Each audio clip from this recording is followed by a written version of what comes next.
Hi friends, welcome back to Prachodayam YouTube channel. ఈరోజు మనం ఒక స్పెషల్ వీడియో చేయబోతున్నాం ఇండిపెండెన్స్ డే సందర్భంగా.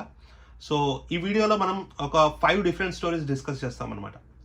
సో మీరు ఎండ్ వరకు తప్పకుండా చూడండి.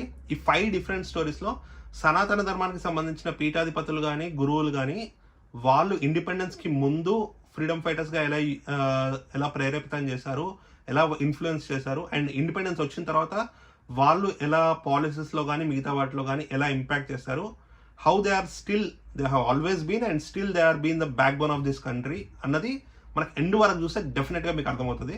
సో మధ్యలోనే చూసి ఒక కన్క్లూజన్కి వచ్చి దీన్ని స్కిప్ చేయకండి. So on this Independence day ఒక 1000 సంవత్సరాలు బానిసలుగా ఉన్న ఈ దేశంలో మనం ఇంత కష్టపడి ఫ్రీడమ్ తెచ్చుకున్నప్పుడు ఆ దేశంలో ఉన్న గురువులు ఎలా ఇంపాక్ట్ చేస్తారు ఈ దేశాన్ని అని తెలుసుకోవడానికి కొంచెం టైం స్పెండ్ చేసి ఈ వీడియో చూడాల్సి వస్తుంది. రెగ్యులర్ వీడియో కంటే ఈ వీడియో కొంచెం పెద్దగా ఉంది, సారీ ఫర్ దట్. బట్ ఇది మాత్రం మీకు డెఫినెట్లీ ఒక సాటిస్ఫాక్షన్ ఇస్తుంది. Okay, let's dive in to the story. Number 1లోకి వస్తే 1757లో బ్యాటిల్ ఆఫ్ గోకుల్ జరిగింది. బ్యాటిల్ ఆఫ్ గోకుల్లో అహ్మద్ షా అబ్దాలీ అనే ఒక వ్యక్తి భారతదేశంలో బృందావన్ అనే ఒక ప్లేస్ మీద అటాక్ చేస్తాడనమాట. ఆ అటాక్ చేయడానికి తన సైన్యం 30,000 మంది సోల్జర్స్ని పంపిస్తాడు. ఆ 30,000 మంది సోల్జర్స్ని పంపించినప్పుడు అక్కడ ఉన్న రాజు అండ్ తన సైన్యం మొత్తం ఓడిపోయిన తర్వాత వాళ్ళని ఎలా అడ్డుకోవాలో తెలియదు అనమాట. ఇదే టైం పీరియడ్లో ఎక్కడి నుంచి వచ్చారో ఎవ్వరికీ తెలియకుండా ఒక 3,000 మంది నాగసాధువులు వస్తారు. ఈ నాగసాధువులు వచ్చి ఎవరు ఎక్స్పెక్ట్ చేయని విధంగా అందులో పార్టిసిపేట్ చేసి ఘోరాతి ఘోరంగా ఫైట్ చేస్తారనమాట, బియాండ్ ద లిమిట్స్. ఆ ఫైట్లో 1,500 మంది నాగసాధువులు చనిపోతారు. మిగిలిన 1,500 మంది ఈ 30,000 మందిని ఓడించి వాళ్ళని తిరిగి పంపి మళ్ళీ ఇంకెప్పుడు బృందావనం సైడ్, కాశీ, ఉజ్జయిని ఏ దేవస్థానాల సైడ్ రాకుండా చేస్తారనమాట. అలాంటి ఘోరమైన ఫైట్ చేశారు. ఈ ఫైట్ గురించి నేను మీకు ఎందుకు చెప్తున్నానంటే, అసలు ఫస్ట్ ఆఫ్ ఆల్ నాగసాధువులకి వచ్చి ఇందులో ఫైట్ చేయాల్సిన అవసరం లేదు, బికాస్ వాళ్ళ పనేదో వాళ్ళు చేసుకోవచ్చు. కానీ ద ఆరిజిన్ ఆఫ్ నాగసాధువుల గురించి చూస్తే మనకు ఎర్లియస్ట్ ఆఫ్ ఎర్లీ మెమోరీస్లో నాగసాధువులు అనే ఒక క్లాన్, ఆ కమ్యూనిటీని క్రియేట్ చేసింది ఆదిగురు దత్తాత్రేయ స్వామి గారు. వాళ్ళు క్రియేట్ చేసిన తర్వాత ఆ క్లాన్ అలా ఓన్లీ డివోషనల్ పాత్లోనే ఉండేదన్నమాట, in the search of enlightenment లాగా. కానీ 8th సెంచరీలో ఆదిశంకరాచార్యులు వచ్చినప్పుడు ఆదిశంకరాచార్యులు ఏం చేశారంటే ఈ క్లాన్కి ఒక రెస్పాన్సిబిలిటీ అప్పగించారు. మీరు ఒక మిలిటరీ ఫోర్స్లా ఉండాలి సనాతన ధర్మాన్ని కాపాడడానికి. ఈ దేశంలో సనాతన ధర్మానికి ఎప్పుడు కష్టం వచ్చినా you should be ready to fight. మీకు ఒకరు వచ్చి పిలవాల్సిన అవసరం లేదు. You should take it as your own responsibility and you should come and you should fight. అందుకోసం అని చెప్పి ఎన్నోసార్లు నాగసాధువులు భారతదేశాన్ని కాపాడారు. కానీ చరిత్రలో మనకు గుర్తున్న ఒకే ఒక ఫైట్ 1757లో జరిగిన బ్యాటిల్ ఆఫ్ గోకుల్ మాత్రమే అనమాట. సో ఈ ఫైట్ తర్వాత చాలా మందికి నాగసాధువులు యాక్చువల్గా ఇండియన్ ఫ్రీడమ్ మూమెంట్లో ఒక పార్ట్ అని చెప్పి అర్థమైంది అనమాట. And second one of the most important story, మనకు జనరల్గా గురువులు ఎప్పుడు ఎలా ఉంటారంటే ఓకే తపస్సు చేసుకుంటారు, దగ్గరకు వచ్చిన వాళ్ళకి ప్రసాదం ఇస్తారు, తీర్థాలు ఇస్తారు, రామాయణ భారతాలు చెప్తారు, ఇంతవరకే తెలుస్తుంది. కానీ one of the famous story, Sringeri పీఠంలో 32వ గురువులైన వృద్ధ నరసింహ భారతి సరస్వతి గారు ఆ శృంగేరి పీఠం మీదకి చాలామంది యుద్ధానికి వస్తారనమాట, ముస్లిం ఆక్రమణకారులు.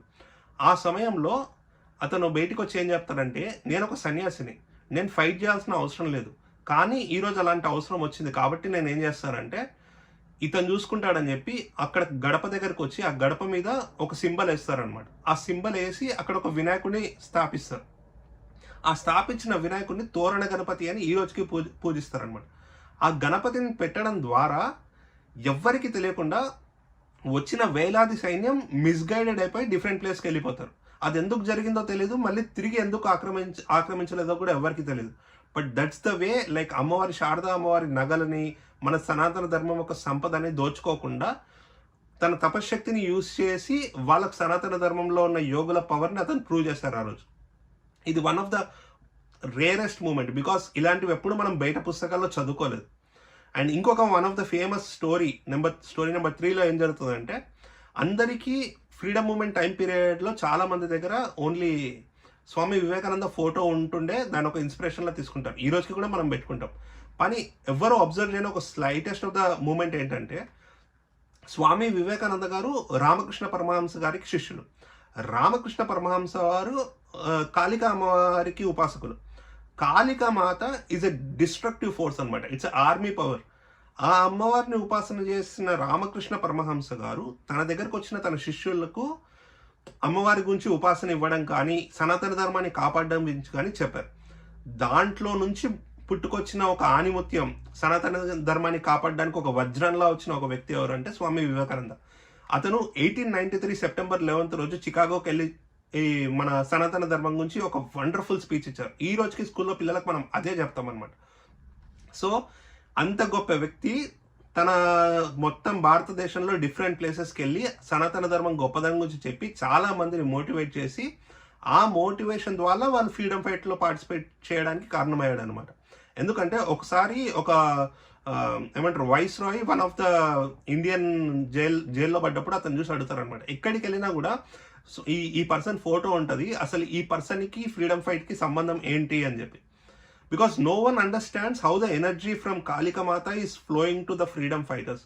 బికాస్ ద సట్లెస్ట్ ఫామ్లో అది వాళ్ళ గురువు గారి దగ్గర నుంచి స్వామి వివేకానంద వారి దగ్గరకు వచ్చి ఆ స్వామి వివేకానంద తను చెప్పిన స్పీచెస్లో మోటివేట్ చేసిన విధానంలో దేశం ధర్మం గురించి చెప్పిన మాటల ద్వారా ఇన్స్పైర్ అయ్యి వీళ్ళు ఫైట్ చేసేవాళ్ళు అనమాట. ఈ కనెక్షన్ ఎప్పటికీ లైక్ థర్డ్ పర్సన్ రోల్లో ఉండి చూసే వాళ్ళకు అర్థం కాదు, ఇదంతా ఇల్లాజికల్గా అనిపిస్తుంది. But where the logics also fail, there the divinity will be there. That's what I believe. So అలా కాపాడారనమాట. అండ్ ఇది అంత చిన్న సిచ్యువేషన్ ఎలా ఇన్స్పైర్ చేసి ఉండొచ్చు అంటే మనం ఇంకొకటి కూడా ఆలోచించవచ్చు. వివేకానంద గారు మన ఇక్కడ నుంచి కోల్కతా నుంచి యుఎస్ఏ బోట్లో వెళ్ళే టైం పీరియడ్లో అతనికి దారిలో రతన్ టాటా గారి తాత జంషెడ్ టాటా పరిచయం అవుతారు అనమాట.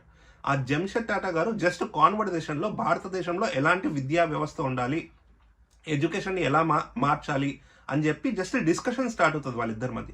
ఆ డిస్కషన్ ఆ 2 days వాళ్ళు బోట్లో డిస్కస్ చేసిన దానికి ఫలితం ఈ రోజులో ఐఐటీస్ కంటే టాప్లో ఉన్న IISc Indian institute of science బెంగళూరులో ఏర్పడడానికి జంషెడ్ టాటా గారు ఈరోజు ఆ వెబ్సైట్ ఓపెన్ చేసి చూసినా కూడా అందులో రాసింటారు.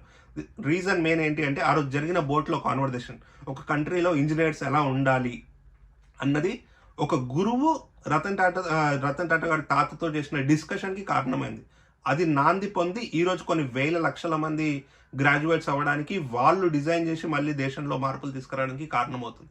ఈ slightest of the conversations, changes, ఆ బ్యాక్ ఎండ్ వాళ్ళు నడిపించేది మనం ఎప్పుడూ అబ్జర్వ్ చేయమన్నమాట. అండ్ ఇంకొక ఫేమస్ స్టోరీ ఏంటంటే ఛత్రపతి శివాజీ గారు ఈ దేశం మొత్తంలో ఏమంటారు ఆక్రమణకారుల్ని ఫైట్ చేశారు, ఎన్నో కోటల్ని తీసుకున్నారు, రీక్లెయిమ్ ధర్మాన్ని తెలుసు. కానీ చాలా మందికి తెలియని విషయం ఏంటంటే ఒక టైం పీరియడ్లో వాళ్ళ గురువు గారి దగ్గరికి వెళ్ళి నాకు ఈ మొత్తం ఈ రాజ్యాలు ఇవేమీ వద్దు, ఇదంతా ఒక ప్రెజర్ ఫార్మాట్లో ఉంది, నాకు ఇవన్నిటిని వదిలేస్తా అని చెప్పినప్పుడు వాళ్ళ గురువు గారైన సంత్ రామదాస్ గారు ఏం చెప్తారంటే, నాన్న నీకేమనిపిస్తుంది ఇప్పుడు ఇదంతా ఒక ప్రెజర్ క్రియేట్ చేస్తుంది కదా, ఈ ప్రెజర్ అంతా లేకుండా నేను నీకు పని చెప్తా, నువ్వు సాధించే ప్రతి రాజ్యము, నువ్వు గెలిచే ప్రతి ల్యాండ్ అంతా నాదే అనుకో, నా గురువు గారిది అని చెప్పి ఫిక్స్ అయిపోను, నువ్వు only army chief, okay, army commander లాగా నువ్వు వెళ్ళి ఫైట్ చేయాలి నా కోసం, అప్పుడు నీకే అటాచ్మెంట్స్ ఉండవు. సో నువ్వు డైరెక్ట్లీ వెళ్ళి ఫుల్లీ కాన్సన్ట్రేట్ చేసి ఇది మా వల్లది, ఎందుకంటే నీ కోసం ఈ యుద్ధం చేయడానికి, నీ వాళ్ళ కోసం నువ్వు యుద్ధం చేయడానికి 2 డిఫరెంట్ మ్యాటర్స్, అప్పుడు నువ్వు ఇంకా ఎక్కువ ఫైట్ చేస్తావు. సో ఆ విధంగా అలా ఇన్స్పైర్ అయ్యి ఛత్రపతి శివాజీ అక్కడి నుంచి మళ్ళీ శ్రీశైలంకి వచ్చి అక్కడ అమ్మవారిని ప్రే చేసి దుర్గా అమ్మవారు ప్రసాదించిన, అంబాభవాని అమ్మవారు ప్రసాదించిన తన ఖడ్గాన్ని తీసుకొని ఆ ఖడ్గంతో యుద్ధం చేసేవాడు. సో ఇంత మేజర్ స్పిరిచువల్ ఎలిమెంట్ మనం ఎప్పుడు మర్చిపోతాం మోస్ట్లీ, ఎందుకంటే మనం ఎక్కడ చూసినా ఛత్రపతి శివాజీ చేతిలో ఖడ్గం ఉంటుంది, ఆ ఖడ్గం చూస్తే మనకు అమ్మవారు గుర్తు రావాలి. ఇట్స్ నాట్ లైక్ సనాతన ధర్మం నీకు వైలెన్స్ ప్రీచ్ చేస్తుందా అని కాదు, ధర్మాన్ని నిలబెట్టడం నేర్పిస్తుంది, అది నేర్చుకోవాలి ఫస్ట్ ఆఫ్ ఆల్. అండ్ ఇవన్నీ ఎప్పుడో జరిగినాయి భయ్యా, రీసెంట్లో ఎప్పుడు ఇలాంటివి జరగలేదు, ఎవరు ఏమంటారు గురువులు కానీ ఎవరు ఏం చేయలేదు అని అనిపించవచ్చు. వెరీ రీసెంట్ 1900s జరిగిన స్టోరీయే చెప్తా. పరమాచార్య గారు, కంచి పరమాచార్య గారు అని చెప్పి మనకు కంచి పీఠానికి పీఠాధిపతులు అన్నమాట, 68th person. సో ఆ పీఠాధిపతులు డాక్టర్ స్వామి, ప్రజెంట్ ఇంకా బతికే ఉన్నాడు, ఎంపీ. సో డాక్టర్ స్వామి గారు ఒకసారి అతన్ని చూడడానికి వెళ్ళినప్పుడు స్వామి గారు ఏం చెప్తారంటే, నాన్న నువ్వు యుఎస్ గురించి ఎక్కువ ఆలోచించకు, India and US friendship maintain చేయడానికి అది ఎలాగో ఉంటుంది, you should more concentrate on Israel and China friendship అని చెప్తారనమాట. సో అప్పుడు అతనికి అర్థం కాదు, ఎందుకంటే ఆ టైం పీరియడ్లో మొరార్జీ దేశాయ్ గవర్నమెంట్ ఉంటుంది. And Morarji Desai government time పీరియడ్లో they are completely not pro towards China friendship అనమాట. కానీ అప్పుడు ఏం చెప్తారంటే, లేదు నీకు తెలియదు, ఇట్ విల్ హెల్ప్, నువ్వు వెళ్ళు, ఇది వర్కౌట్ అవుతుంది అని చెప్తారు. సో డాక్టర్ స్వామి వెళ్ళి మొరార్జీ దేశాయ్తో మాట్లాడతారు అనమాట. Why can't we build a like soft power between China and India, ఎందుకు వర్కౌట్ అవ్వదు అని. సో ఆ వర్కౌట్ అవ్వడానికి సరే నువ్వే వెళ్ళి మాట్లాడు అని చెప్పి మొరార్జీ దేశాయ్ వెరీ సర్ప్రైజింగ్లీ అతను చెప్పడంతో అప్పుడు డాక్టర్ స్వామి గారు వెళ్ళి అక్కడ చైనా వాళ్ళని కలుస్తారంట. ఆ చైనా వాళ్ళని కలిసినప్పుడు వాళ్ళు మేజర్ డిస్కషన్లో ఏం ఫిక్స్ చేస్తారంటే, okay we are ready to come on good terms with you, but ఒక థింగ్ ఏంటంటే, ఒకవేళ ఫ్యూచర్లో మాకు రష్యాకు ఫైట్ వస్తే ఇండియా అందులో పార్టిసిపేట్ చేయకూడదు, it should be a neutral stand. So దీనికి వాళ్ళు ఓకే చెప్తారు. అప్పుడు ఆ ఓకే చెప్పిన తర్వాత one of the top most official of China బయటకు వచ్చి ఏం చెప్తారంటే, there is a disputed land between India and China and we want to discuss about it అని చెప్తారనమాట. అప్పటిదాకా అరుణాచల్ ప్రదేశ్ కూడా మాదే అని చెప్పే China there is a disputed land అని చెప్పి కాన్వర్జేషన్కి రావడానికి ఒక మేజర్ పొలిటీషియన్ కారణం. ఆ మేజర్ పొలిటీషియన్కి ఒక నేషనల్ పాలిటిక్స్ని ఇన్ఫ్లుయెన్స్ చేయగలిగే అంత చెప్పిన సనాతన గురువులు అంత కారణం. So they are the driving force. ఈ దేశం ఎటువైపు వెళ్ళాలి, ఎలా ఈ సనాతన ధర్మాన్ని కాపాడాలి, ఈ దేశం బాగుపడాలంటే ఏం చేయాలి, వాళ్ళు మనకంటే ఎక్కువ ఆలోచిస్తుంటారు. ఎంతసేపు లంచాలు తీసుకునే పొలిటీషియన్స్ ఇలానే కాదు, నార్మల్గా ధర్మం గురించి ఆలోచించేది గురువులు పీఠాధిపతులు ఇలాంటి వాళ్ళు ఆలోచిస్తారనమాట. ఇది one of the subtlest thing. And ఎవ్వరూ ఇలాంటి టాపిక్స్ అబ్జర్వ్ చేయరు, బ్యాక్ ఎండ్లో ఏం నడుస్తుంది, వాళ్ళు ఏం చేస్తుంది ఈ దేశానికి అని చెప్పి. అండ్ సెకండ్ మోస్ట్ థింగ్, ఇంకొకసారి డాక్టర్ స్వామి గారు తన స్పీచ్లో చెప్తారు, ఇఫ్ యూ వాంట్ నేను అతని వీడియోస్ ఉంటాయి, ఆ వీడియోస్ డిస్క్రిప్షన్లో లింక్ పెడతాను. సో అందులో అతను ఏం చెప్తారంటే, అరౌండ్ 1981లో అనుకుంటాను, డాక్టర్ స్వామి గారు వెళ్ళి పరమాచార్య గారిని కలిసినప్పుడు పరమాచార్య గారు చెప్తారనమాట, నువ్వెందుకు నాన్న రష్యా గురించి ఎక్కువ అంతకన్నా టెన్షన్ పడుతున్నావు, అంత క్రిటికల్గా ఎందుకు ఉంటున్నావు అంటే, అప్పుడు చెప్తాడు, రష్యా ఆల్రెడీ ఆఫ్ఘనిస్తాన్ వరకు వచ్చేసింది యుఎస్ అండ్ రష్యా గొడవల వల్ల. ఆఫ్ఘనిస్తాన్ నుంచి పాకిస్తాన్కి రావడానికి ఎంత టైం పడుతుంది, పాకిస్తాన్ నుంచి భారతదేశంలోకి రావడానికి ఎంత టైం పడుతుంది, so I'm very concern about it అని చెప్తారనమాట. ఆ టైం పీరియడ్లో పరమాచార్య గారు ఏం చెప్తారంటే, నువ్వు చాలా ముందుకు ఆలోచిస్తున్నావు నాన్న, నువ్వు అంత బాధపడకు, there will be A time అసలు ఈ యుఎస్ఎస్ఆర్ అనేది ఉండదు అని చెప్తారనమాట. ఇది 1981లో చెప్తారు అతనికి, 1 or 2. ఆ టైం పీరియడ్లో చెప్పిన తర్వాత 1990sలో యుఎస్ఎస్ఆర్ 16 కంట్రీస్గా డివైడ్ అయిపోతుంది. Can you imagine? అసలు అది ఊహించుకోవడానికి కూడా ఇట్స్ బియాండ్ లైక్ హౌ ఒక గురువులు they can see much beyond what we expect. So వాళ్ళకి తెలుసు ఎలా నడిపించాలి, ఈ దేశాన్ని, ఈ ధర్మాన్ని ఎలా కాపాడాలి, ఎలా ముందుకు తీసుకెళ్ళాలి అని చెప్పి. సో ఆ టైం పీరియడ్లో ఒకవేళ స్వామి గారు వెళ్ళి ఎవరికైనా చెప్పినా కూడా ఎవరు నమ్మేవాళ్ళు కాదేమో దాన్ని. అండ్ ఈ రోజుకి మనం కైలాస మానసరోవర యాత్రకు వెళ్ళగలుగుతున్నామంటే that's also because of Paramacharya గారు.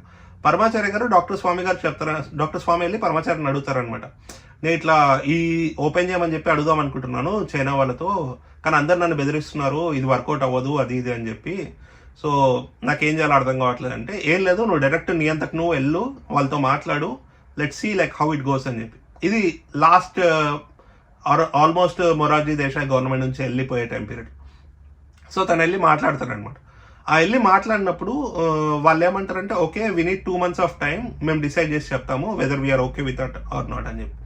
సో రిటర్న్ వెళ్ళిన తర్వాత ఆబ్వియస్లీ ఎలక్షన్స్ గవర్నమెంట్ మారిపోద్ది, నెక్స్ట్ ఇందిరాగాంధీ గవర్నమెంట్ వస్తుంది అనమాట.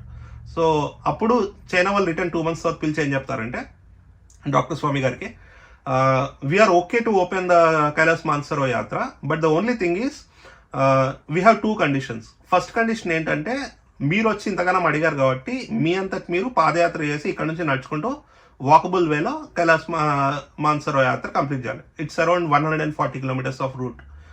అండ్ సెకండ్ థింగ్ ఏంటంటే, ఓపెన్ చేసేది కూడా ఓన్లీ హిందూస్కి మాత్రమే ఓపెన్ చేస్తాం, అండ్ ముస్లిమ్స్ అండ్ క్రిస్టియన్స్ని ఈవెన్ టూరిస్ట్ పర్పస్ కూడా అలో చేయం, because of security reasons we are feeling అని చెప్పి చైనా వాళ్ళు చెప్తారనమాట. సో ఈ 2 కండిషన్స్కి వెళ్ళి ఇందిరాగాంధీని అడుగుతారు డాక్టర్ స్వామి గారు. అప్పుడు ఇందిరాగాంధీ ఏమంటుందంటే, ఇప్పుడు నేను ఒకవేళ if I say yes to it, నువ్వు వెళ్ళి దీన్ని ప్రెస్కి చెప్తావా అని చెప్పి. దానికి మొరార్జీ మన స్వామి గారు ఏం చెప్తారంటే, లేదు నేనేం చెప్పాను అని. So she will give a green signal. Then that's how the route has started and he went for the walk. ఇప్పుడు ఈ రోజుకి ఒకవేళ ఏదైనా జరిగితే they are ready to close the drivable path. మనం వెహికల్తో వెళ్ళే పాత్ మూస్తారు కానీ ఎప్పుడు వాకబుల్ పాత్ని క్లోజ్ చేయరు. సో కైలాస్ మాన్సరోవర్ డివైన్ యాత్ర ఈ రోజుకి జరుగుతుందంటే ఆ 2 కంట్రీస్ మధ్యలో కమ్యూనికేషన్ గ్యాప్ ఓపెన్ అయింది అంటే కూడా there is some force which is happening because of ఈ దేశంలో సనాతన ధర్మాన్ని కాపాడే గురువుల వల్ల. ఫైనల్లీ నేను ఓవరాల్గా ఈ 4-5 స్టోరీస్ ఎందుకు మీకు చెప్పాను అంటే, మనం okay we are celebrating this Independence day.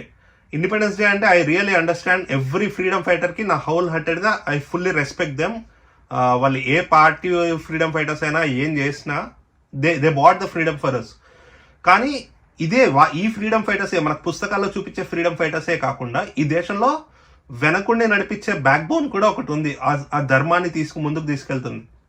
ఎందుకంటే మనకు ఫ్రీడమ్ ఫైట్ లాస్ట్ 200 ఇయర్స్లో ఎవరెవరు వచ్చారు అని చదువుకున్నాం, కానీ లాస్ట్ 800 ఇయర్స్గా ఎంతో మంది ట్రై చేస్తుంటే మొత్తం 1000 ఇయర్స్ ఆఫ్ చరిత్రలో ఆ ఫస్ట్ ఉన్న 800 ఇయర్స్ ఎవరెవరు కాపాడారు, ధర్మాన్ని ఎవరు నిలబెట్టారు, ఎవరు అందరికీ మోటివేట్ చేసుకుంటూ వచ్చారు, ఎవరు సనాతన ధర్మాన్ని ప్రమోట్ చేశారు, వాళ్ళు కూడా ఇంపార్టెంట్ కదా. ఈ 200 ఇయర్స్తో పాటు వీళ్ళు ఇంపార్టెంట్, వాళ్ళు important. That's my point. So ఈ దేశానికి నేను రీసెంట్గా ఒక వీడియోలో చూసాను అనమాట. అందులో ఒక ఫెంటాస్టిక్ పర్సన్ అతను ఏం చెప్తానంటే, ఈ దేశానికి ఫ్లాగ్ అన్నది, మనం ఇప్పుడు చూసే ఇండిపెండెన్స్ డే ఫ్లాగ్ అన్నది ఒక బాడీ అయితే ఆ బాడీలో ఉన్న ఆత్మ మన భగవా. సో దట్స్ ద సోల్ అనమాట, ఈ ధర్మాన్ని కాపాడేది. వెన్ యూ లూజ్ దట్ ధర్మ it doesn't make any sense by catching just a flag. So it both should go in hand. ఆ రెండు ఖచ్చితంగా కలిసి ఉండాల్సిందే. సో మన ధర్మాన్ని మనం కాపాడుకోవాలి, మన ధర్మాన్ని కాపాడే వాళ్ళని కూడా మనం కాపాడుకోవాలి. That's our responsibility.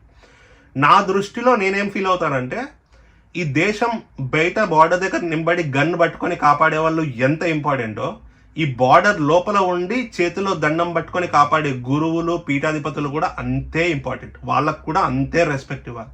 We should respect them. వాళ్ళు ఏదో సన్యాసులు ఈ దేశానికి పట్టించుకోవట్లేదు, ఇట్లా ఒక దగ్గర కూర్చొని తపస్సు చేస్తున్నారు అని కాదు. They are the driving force of this country. అందుకే ఈ ఇండిపెండెన్స్ డే రోజు ఈ ఫెంటాస్టిక్ న్యూస్ మీ అందరితో షేర్ చేసుకోవాలనిపించింది. And once again respect our culture, respect our dharma, and have a wonderful Independence Day. అందరికీ జై హింద్. వచ్చేసారి ఇంకొక మంచి కంటెంట్తో కలుసుకుంటాను. Thank you. Stay tune to Prachodayam YouTube channel.